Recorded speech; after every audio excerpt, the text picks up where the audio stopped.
লগ বন্ধু ছাড়িল হয় না বিয়ার খাওয়া শিকিল 90 টাকা বাড়িল কি কর্ম করিল বিকট গান হয় এইটো দিলে মাল খোৱাটো এৰি দিলে খালি বেহাৰটো খাই আছে বিয়াটো মাজে মাজে খাওঁ আগতে চাওঁ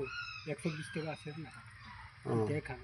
এতিয়া কিমান হৈ গ'ল বেহাৰৰ দাম বিয়াৰ দাম 120 টাকা 120 মোৰ টকা 30 টাকাতে হৈছিল গেলা খাওঁতে বোতল খাওঁতে একাপ ল'লে 30 টাকা হৈছিল এতিয়া 90 টাকা বাঢ়িল বিয়াৰ খাওঁতে আৰু এইটোতো মই সদায় নাখাওঁ না আগত 120 টাকা আছে নাই তাৰপিছতে খাওঁ বিয়াটো বড়ো ভাষা দি কৈ দিয়কচোন মই বড়ো ক'ত আৰু হয় আপোনালোকৰ ভাষা দি কৈ দিয়ক আকৌ এইটোৱেই আমাৰ ভাষা নাই অৰিজিনেল আপোনালোকৰ পিয়ৰ ভাষাটো মাৰক হয় নি কক কক কিয় নকয় কি এইটোৱে হয় বোতল খাওঁ এৰিল লগ বন্ধু চাৰিল এইটোৱেই হয় এইটো অসমীয়া হয় আমাৰ ভাষাটো ঠিক আছে হ'ব